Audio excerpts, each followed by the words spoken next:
Boa tarde e mais uma vez bem-vindos ao Overtalk Podcast. O meu convidado de hoje é um jovem moçambicano radicado já há 10 anos no Brasil e no dia de hoje vamos falar da sua profissão como promotor cultural, músico e instrumentista dedicado à arte da música. Vamos dar as bem-vindas ao Otis Seliman. Otis, como é que está? Estou muito bem. Quero agradecer ao Overtop pelo convite e pela possibilidade de estar aqui a trocar dedos de conversa sobre o meu trabalho. Ok.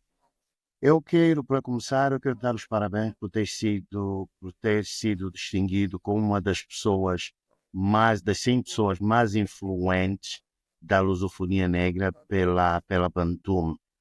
Como é que achas que esse tipo de distinção, ou seja, afeta positivamente a sua carreira? Bom, eu acho que receber premiações dentro deste ramo de trabalho que a gente tem, que é entretenimento, artes, culturas, é sempre uma forma da gente mensurar o trabalho que vamos desenvolvendo, uma vez que não temos parâmetros muito definidos, né, de quanto trabalho está sendo feito, se estamos a fazer o trabalho certo. Então, creio que esse tipo de distinções nos ajudam a apontar o farol eh, na direção correta, né? Então, olhar para aquilo que a gente veio fazendo no último ano e falar, pô, isto aqui está sendo observado por outras lentes e faz sentido, as pessoas eh, compreendem que isto está a impactar a vida das pessoas e para mim é sempre uma felicidade enorme, né? E acredito que essas distinções também ajudam, de certa forma, a trazer maior relevância para o trabalho, assim, a forma como as pessoas olham para o trabalho, acho que com um pouco mais de seriedade, assim, né? E também para as oportunidades, né? As distinções, os prêmios, os galardões acabam desempenhando esse papel de hipervalorizar os artistas, hipervalorizar, enfim, os premiados, né? Acredito nisso. O Otis começou a. Eu entendo que quando era jovem, uma das sementes que o seu pai meteu na sua cabeça foi que algum dia serias engenheiro em eletrônica e que te ias formar nos Estados Unidos, não é? Então ficaste, por muitos anos, ficaste com isso na cabeça como se fosse algo como uma ciência certa. Fala-nos um bocado desse Sim. percurso, desde aqueles momentos até tu das contas que, pronto, aquilo foi uma conversa entre pai e filho da mundo sempre, uma realidade é outra. Fala-nos um bocado disto, por favor. É interessante esse assunto, porque de fato a minha infância e adolescência, em certa medida, ela foi toda costurada para que eu fizesse esse caminho, né, da engenharia.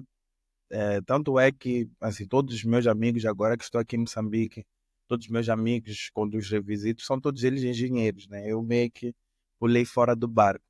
Mas, quando, mais ou menos na quarta classe, eu lembro que eu tive essa conversa com meu pai, né? Meu pai sempre foi uma pessoa que viajou bastante e ele colocava isso na nossa cabeça, acho que principalmente na minha, né? Que eu ia estudar fora, que ia fazer engenharia eletrotécnica. Na época eu nem sabia o que era engenharia eletrotécnica. Então eu passei todo o meu ensino primário completo, aquela coisa, o ensino pré-universitário, com essa ideia de engenharia eletrotécnica na cabeça. Aí, quando eu terminei a 12ª, né, que é o 12º ano aqui, e na iminência de fazer a escolha, né, para qual caminho, obviamente, já tinha isso colocado na cabeça. Só que, pasmem, eu não sabia do que se tratava. Uhum. Então, fiquei esses 8 anos no automático, achando que ia chegar lá, esse é o caminho, ia ser isso. E aí, quando cheguei à 12ª, eu não sabia o que era engenharia eletrotécnica de fato, o que fazia. Eu sabia que era parte da engenharia e sabia que tinha a ver com eletrônica, mas não sabia que sub-área ou grande área era de fato essa engenharia eletrotécnica. Então, quando fui para entender do que se tratava, percebi que eu estava um pouco distante do que de fato eu dizia que ia fazer e estava muito mais perto da música que eu vinha fazendo e já vinha fazendo de forma profissional, né? E com alguma notoriedade na época, assim, no meu país. Então, fiquei muito tentado, continuei tentando o caminho da engenharia, né? Buscando bolsas, caminhos para estudar fora, que era esse combinado, vamos assim dizer, para a Índia, para a Malásia, né? Que são lugares de referências e que tem alguns caminhos aqui em Moçambique. Feliz ou infelizmente isso não deu certo. E quando apareceu a oportunidade de ir para o Brasil, porque eu já consumia muito da música brasileira e eu estava mesmo nessa dúvida entre a música e a engenharia, por conta do histórico histórico cultural que o Brasil tem, eu acabei enveredando ou escolhendo a música, né, como meu caminho profissional. Então foi assim que se deu assim essa história do que quase foi, né, o Otis engenheiro e esse caminho outro que eu acabei trilhando, que é da música, né, até hoje. Correto. Mas é interessante porque tu, quando estavas nesse período de busca de tentar conciliar ou seja, aquela conversa anterior e no estado um bocado mais adulto em que estava, tu tomaste uma decisão, tu dividiste como se tivesse dividido a geografia em duas partes. Se eu continuar a procura de Aham. bolsas e for para um país asiático, então vou para a engenharia, mas se for o tipo de Sim, país, tu escolherias da música, não é? Então, o Brasil sim, estava fora daquela subdivisão de. Então, pronto, escolheste o Brasil e música. Mas também a música, tu começas a te interessar ainda mais com música, segundo entendo, quando o teu pai viaja para o Brasil, que é para fazer um mestrado, então tu começas aí nas noites, a te envolver mais com música, com um grupo de pessoas. Conta-nos um bocado desta fase. tá. Bom, eu começo a música aos 6, 7 anos de idade na escola de música, né, que é uma das instituições-chave, assim, se não a única a nível nacional que trabalha a formação básica em música. Eh, e aí me iniciei lá, né, tocando piano erudito, e aí a cada ano vão se acrescentando instrumentos, flauta doce, timbila e outros instrumentos, né, até que cheguei à bateria aos 10 anos. E eu tive um momento de cisão assim com a música na infância, porque eu sempre tive muita dificuldade com métodos muito engessados, assim. E aí eu considerava a música erudita uma música com um método muito engessado, você tem que ser aquele dedo, aquela articulação, né? Minha querida falecida professora Isabel Mabot, eu lembro que a gente discutiu bastante, assim, porque tinha a coisa do dedo, da sensibilidade, né? E eu não levava muito jeito e eu achava que não era para mim, né? Então, nesse sentido, como meu pai sempre também me estimulou a fazer muita coisa, aí eu estava fazendo, na época, eu fazia música e fazia natação. Aí eu parei um tempo da música, fui fazer natação, e aí percebi que natação também não era o que eu queria levar assim antes. Aí volto para música. Só que quando eu volto para música, já volto dentro de um contexto e um universo da música popular. O que seria a música popular? Seria o agrupamento de jazz, que tinha um grupo de jovens e adolescentes na escola de música que praticava isso. E fora as pessoas que eu já acompanhava, né, via os seus trabalhos mais profissionais, assim, nesse sentido. E que isso me interessou, assim, como acendeu uma luz, assim, como uma possibilidade. Então, isso acho que eu volto aos 11 anos de idade, aí fico até os 12, 13, me formo na escola de música, e aí, como eu já estava ali naquele circuito, vou me inserindo dentro do mercado, digamos que profissional da música, assim, aos 14, 15 anos, que é quando eu começo a tocar com bandas aqui em Maputo, né?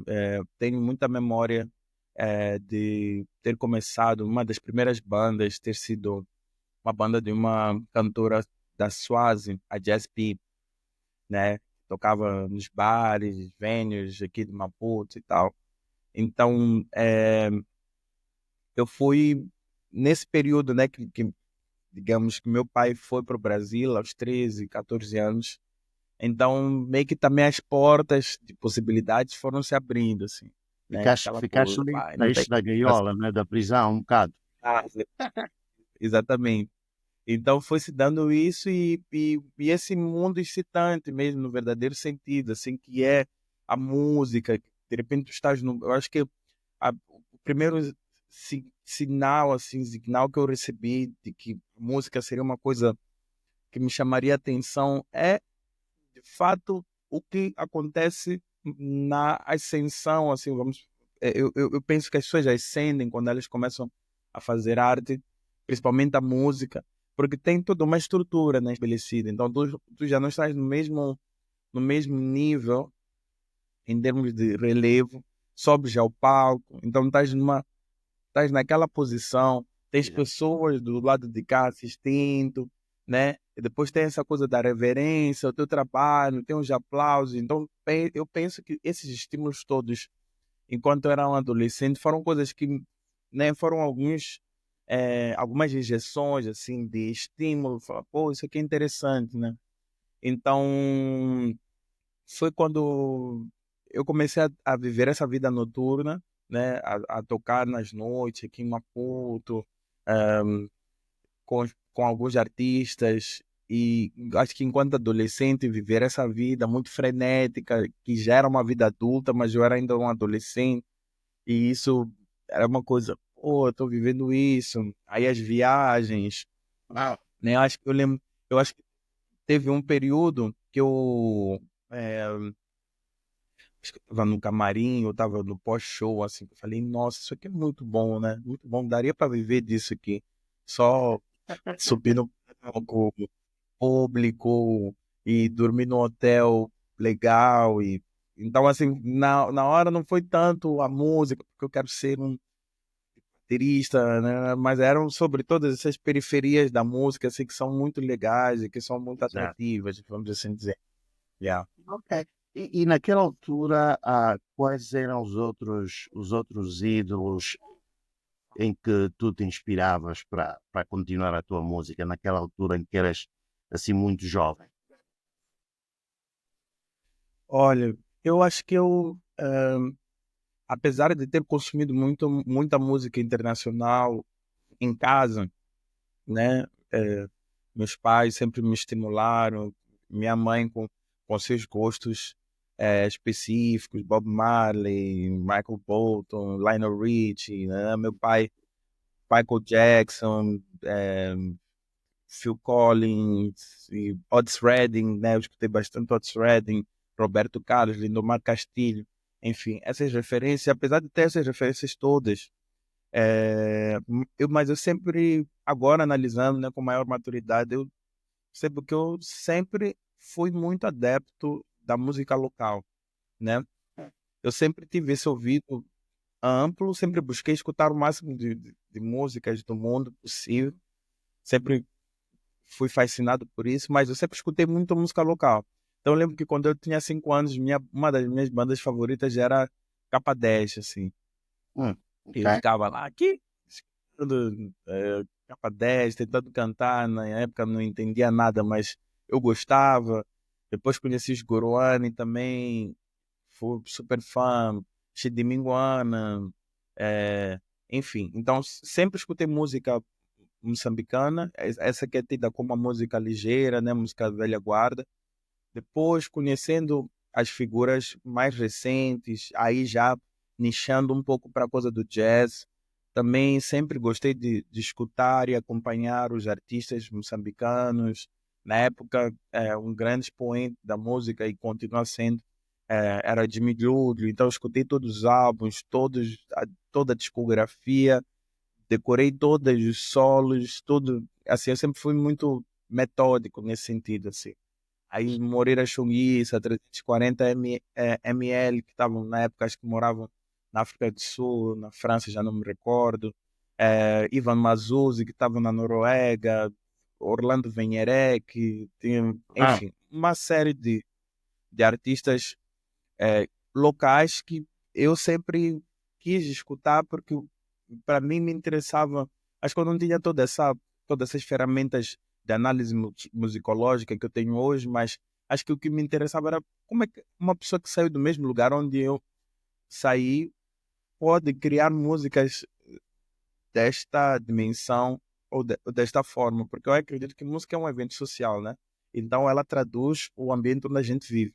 Então eu queria ver como é que essas pessoas viam o mesmo lugar onde a gente saía e como é que elas traduziam isso em música, né? Então essas foram as minhas referências. Mas para fora de Moçambique também sempre escutei muita música sul-africana, das Ilhas de Reunião, muita música do Oeste Africano, muita música norte-americana, europeia. Sempre escutei tudo isso, né? Tive um processo de introdução ao jazz, assim, que foi bem sistêmico. Na época não tinha essas plataformas, Spotify, Apple Tunes, ok? Uhum. Mas tinha essa coisa, você precisa escutar o Charlie Parker, né? O Charlie Parker é um embondeiro do jazz. Aí eu ficava lá horas escutando os álbuns do Charlie Parker. Agora tem que escutar Thelonious Monk, tem que escutar John Coltrane. Então, tive esse processo de iniciação, digamos, a música, o jazz e tal, que era uma coisa que eu aspirava muito em me tornar assim desde os 13 anos, mas sempre escutando também as coisas que estavam acontecendo aqui. É interessante porque ouvindo-te falar, ou seja, vê-se que a tua influência, as tuas influências são inúmeras, não é? O jazz Sim. é grande parte das tuas influências, ou seja, os ritmos do Moçambique. O que eu gostaria de saber, tu, logicamente, tu és um estudioso da música agora, tu vives no Brasil, foste no Brasil para te instruires musicalmente ainda mais, não é? Sim. Diga-me qual é, depois de absorver todas essas influências e depois de estudares no Brasil a música, qual é o teu estilo e qual é a influência do Brasil na tua música atual, Otis? Bom, falar de gênero musical para mim é uma coisa muito difícil, porque eu tenho uma crença e estudando também as músicas, novas músicas, né, que são as músicas do século XX, eu concordo com quando os pesquisadores falam de hibridismo, né, que esse termo do hibridismo cultural, porque nenhuma música se faz só, né? Correto, Eh, correto. a música, o, o, o samba ele não se faz só da influência das músicas angolanas nativas, mas ele acontece em fusão com a música brasileira, com a música radiofônica, e a música moçambicana também não se faz só com os ritmos tradicionais moçambicanos, mas também faz-se nessa fusão da música cubana, que passou por Moçambique bastante, enfim. Então, enuncio isso para dizer que a minha música é resultado desse olhar para o mundo. Eu nunca tentei, e eu acho que eu não tento, naturalmente, reproduzir uma música que tenha caráter eh, de emular algum tipo de originalidade, no sentido de isto aqui são as raízes da X, né? As raízes da música moçambicana, as raízes mas eu busco conhecer o máximo. Então, porque conhecendo o máximo, estando embebido dessas referências eh, tradicionais, originárias, vamos assim dizer, eu consigo usar isso como uma ferramenta de criação para poder fazer a música que eu faço. Então, quando eu chego ao Brasil também, nesses 10 anos, fui convivendo por vários ambientes, eu cheguei muito no universo universitário, musicalmente falando. Então, era muita gente que falava sobre jazz, sobre o samba jazz, eh, e depois tive uma vivência mais próxima com as manifestações populares brasileiras, então entender mais essa relação do tambor e a canção no Brasil, e depois ir para um universo das manifestações afro-brasileiras, de matrizes africanas, né? Então os toques de candomblé e de umbanda. Então todas essas coisas, elas estão o tempo todo enevoando a minha cabeça, assim.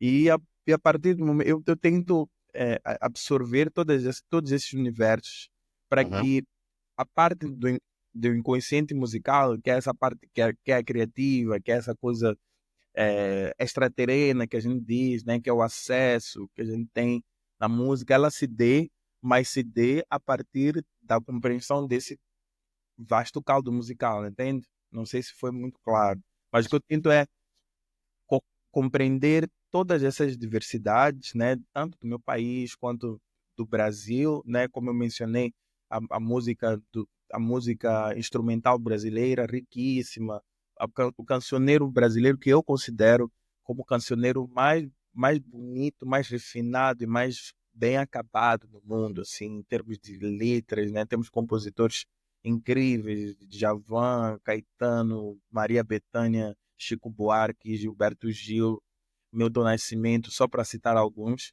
Ahm, e tem esse universo também das manifestações brasileiras, afro-brasileiras, né, porque elas são influência dessas migrações que aconteceram ao longo dos séculos de africanos ao Brasil, e também são ricas, né, tem suas canções, tem os seus toques, seus instrumentos. Aí depois tens a música de caráter religioso, que também é rico, é diverso.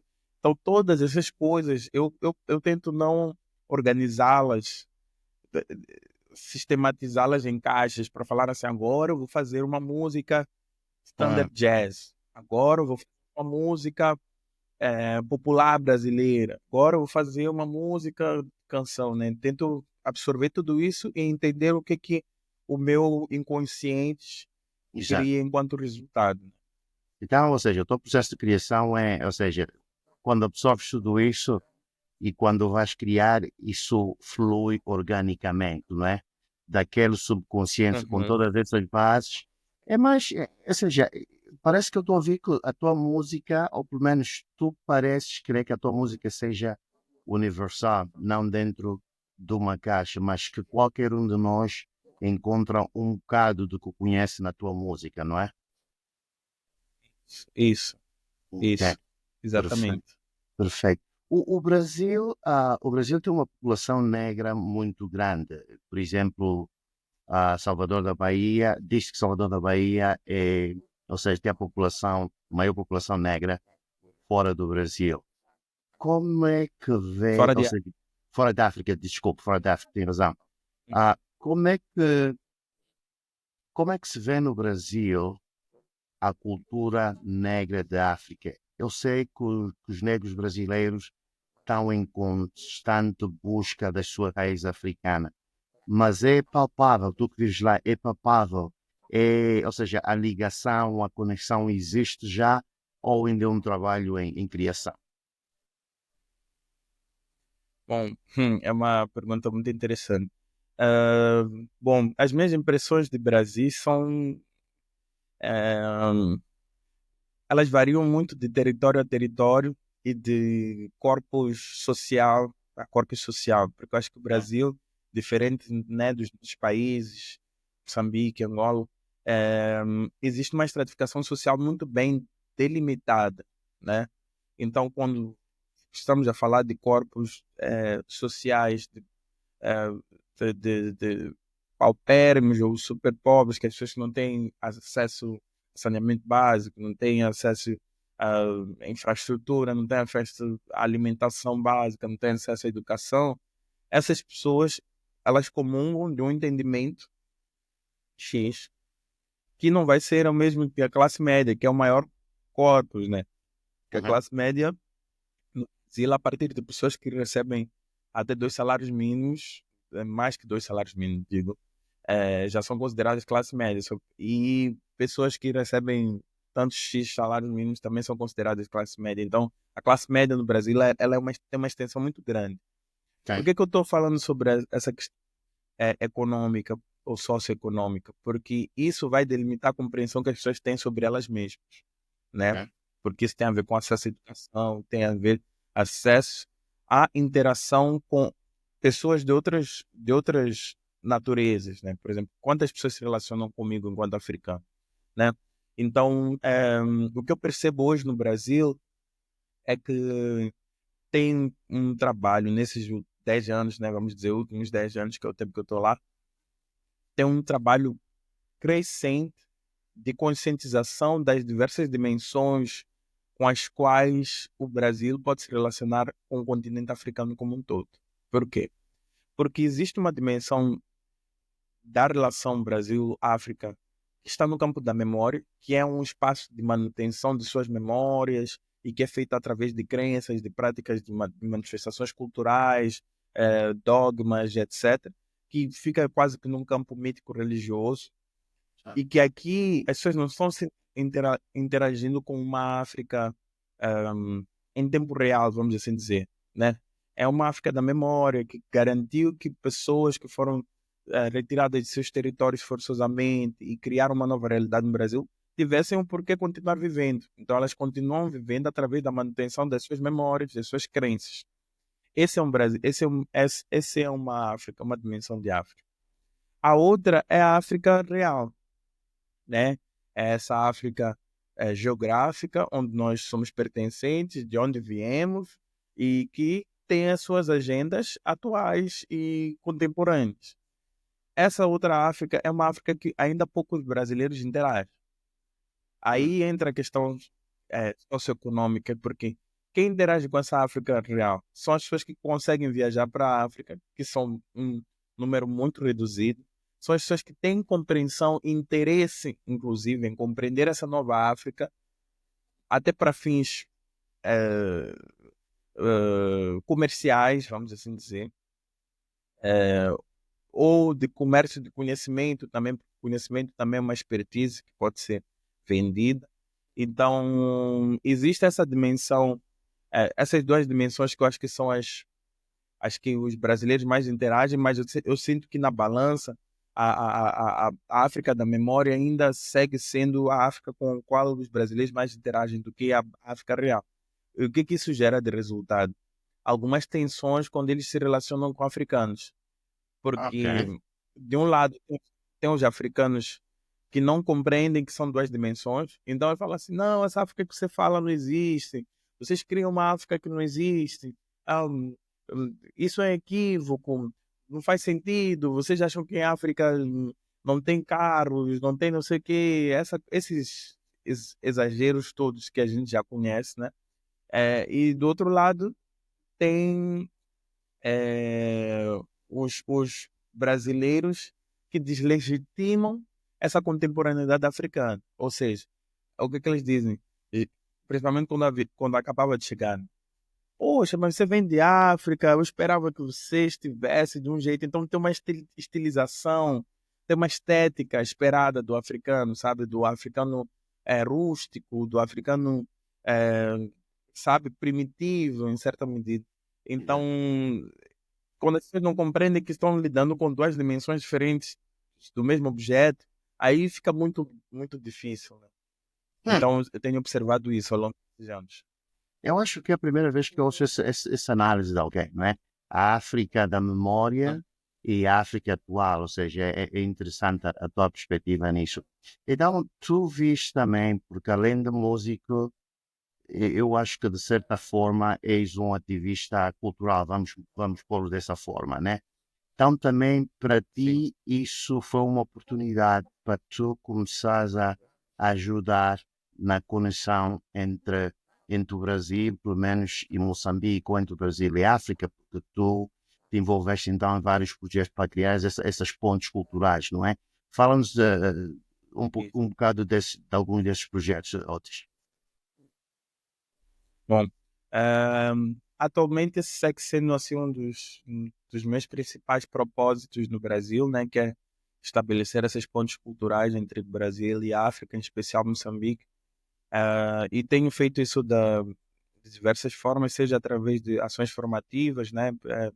Eu ofereço workshops, palestras, oficinas, desde que eu cheguei ao Brasil, né?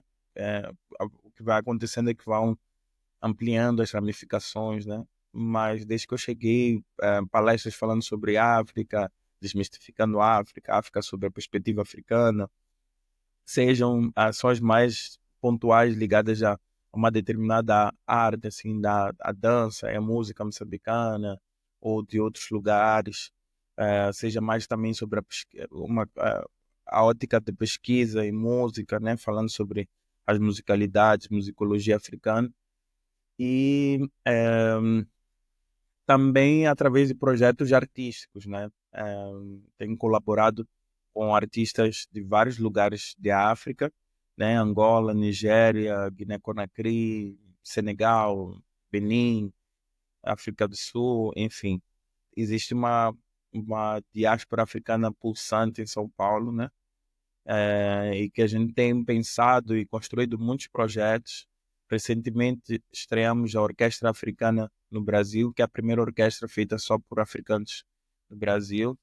E fora outros projetos de circulação, de trânsito, articulação, também com instituições governamentais do Brasil, para, de fato, efetivar, além do discurso, essa aproximação, tornar a África, de fato, aquele lugar que está aqui do lado e não aquele lugar distante. Inclusive para reduzir esses excessos que eu falei anteriormente sobre essa disparidade das duas Áfricas, duas dimensões de África. Né? Então, acho que as pessoas têm que ir para a África e as pessoas têm que ir para a África imbuídas desse conhecimento para que elas possam experienciar na primeira pessoa o que de fato é a África que elas buscam e o que de fato é a África que está posta, que está colocada, que tem seus dilemas, tem seus desafios, mas também tem a sua beleza e que é uma Exato. outra beleza, né?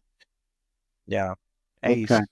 O, para falarmos agora do teu, eu acho que o teu último, o mais recente projeto, que é o projeto Renascimento, lançado este ano, não é? 2024, que é como uma reconexão com as tuas memórias de infância.